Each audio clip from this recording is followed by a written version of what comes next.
75 सीटों पर भारतीय जनता पार्टी आगे चल रही है और आप 62 पर। कई सारे एग्जिट पोल दिखा रहे थे कि जेडीयू सबसे सफल पार्टी हो सकती है। क्या कहेंगे इस पर? और मतलब बताया जा रहा है कि आरजेडी की भी नजर है नीतीश बाबू पर।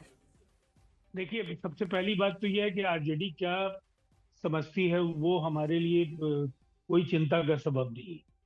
हम ये मानते हैं ये मैंडेट प्रधानमंत्री नरेंद्र मोदी जी और नीतीश कुमार जी को जो जोड़ी है, उन्होंने जो बिहार में 20 वर्षों में शानदार काम किया, 11 वर्षों में प्रधानमंत्री जी ने जो काम किया, उसका कहीं ना कहीं ये जनता की ओर से इस जनादेश के जरिए उन्होंने अपना आशीर्वाद दिया है। और इसीलिए हम दोनों में किसका स्ट्राइक रेट ज्यादा होगा, ये इससे ज्यादा अहम है कि हम कितने बड़े अंतर से महागठबंधन को पटखनी दें।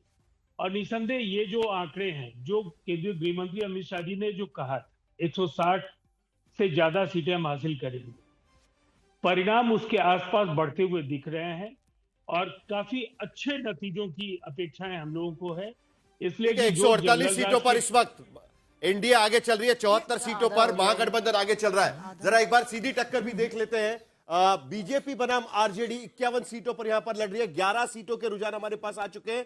73% भारतीय जनता पार्टी का स्ट्राइक रेट इसमें नजर आ रहा है। 8 सीटों पर भारतीय जनता पार्टी आगे, जबकि 3 सीटों पर आरजेडी आगे चल रही है। 11 सीटों का अब तक यह आ चुका है। जेडीयू बनाम आरजेडी सबसे ज्यादा 61 सीटों पर जेडीयू बनाम आरजेडी चल रहा था। सिर्फ 3 सीटों के रुझान है, उसमें से 2 सीटों पर जनता दल यूनाइटेड यहां पर आगे चल रहा है। यानी दोनों ही के बीच में आरजेडी और भारतीय जनता पार्टी की टक्कर में बीजेपी बेहतर कर रही है और जेडीयू और आरजेडी के टक्कर में भी जेडीयू बेहतर करते हुए जबरदस्त मुकाबला लेकिन फिलहाल चल रहा है। अब बाजी पलट चुकी है। 150 का मतलब एकदम से वन साइडेड नंबर अब बन गया है एनडीए का। और 75 पर तुम दोनों तरफ बजा रहे हो।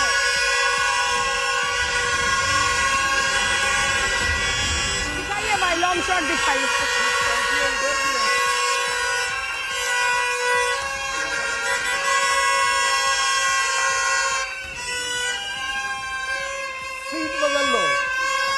अब ये कोई बात हुई? वो एनडीए के लिए ताली बजा रहे हैं, आपने उनको घुसपैठिया कह दिया। गजब हालत है आपका, हैं? संगीत रागी गजब हालत है। मैंने कहा कि इधर ताली बजा रहे हैं। मैंने कहा कि इधर वाले इधर भी बैठे हुए हैं। बताओ कितने लोग इधर जो एनडीए के लिए ताली बजा रहे हैं ईमानदारी से? कितने सारे हैं, देखिए।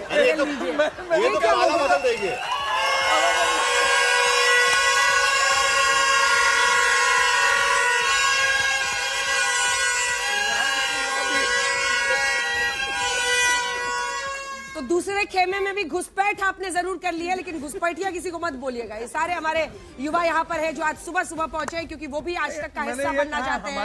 ये बताता है सबसे सटीक, धीरे धीरे करके जैसे ही रुझान आगे बढ़ेंगे हम आपको बता रहे हैं। 151 शुभ अंक माना जाता है। 151 के अंक पर फिलहाल एनडीए वहां पर पहुंच गया है। सबसे बड़ी पार्टी 78 में मतलब 78 के स्ट्राइक रेट पर रुझानों के मुताबिक अभी भी आपको बता दें 9:31 हो रहे हैं। कई बार मामला उसके बाद बदल भी जाता है, पलट भी जाता है।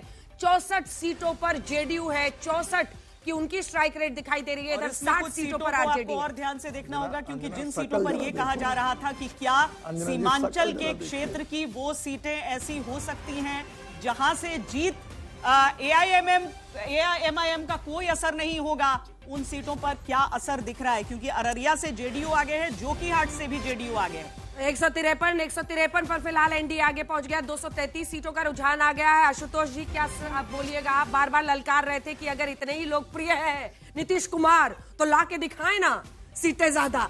देखिए बीजेपी आगे है। हाँ, बीजेपी। अब इसमें भी खुशी हो रही है आपको? आप रुला रहे हैं बेचारे को।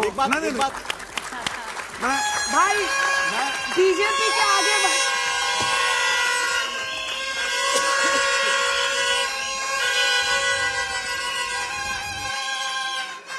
बीजेपी के आगे बढ़ने पर आज एक टिप्पणी कर रहे हैं आशुतोष जी, कह रहे हैं ना, लेकिन उधर एक से जल्दी से क्विक कमेंट आशुतोष जी। जो बार बार ये कहा जा रहा है नीतीश कुमार के नाम पे वोट पड़ रहा है, तो फिर जनता दल यूनाइटेड की सीटें बढ़नी चाहिए। अरे भाई, जहां पे जो सीटें आएंगी लड़ रहे हैं ना, 101 101 दोनों साथ लड़ रहे हैं, दोनों साथ लड़ रहे हैं। 101 बराबर सीटों पर लड़ रहे हैं, तो फिर जनता दल यूनाइटेड सीटें क्यों नहीं बढ़ रही?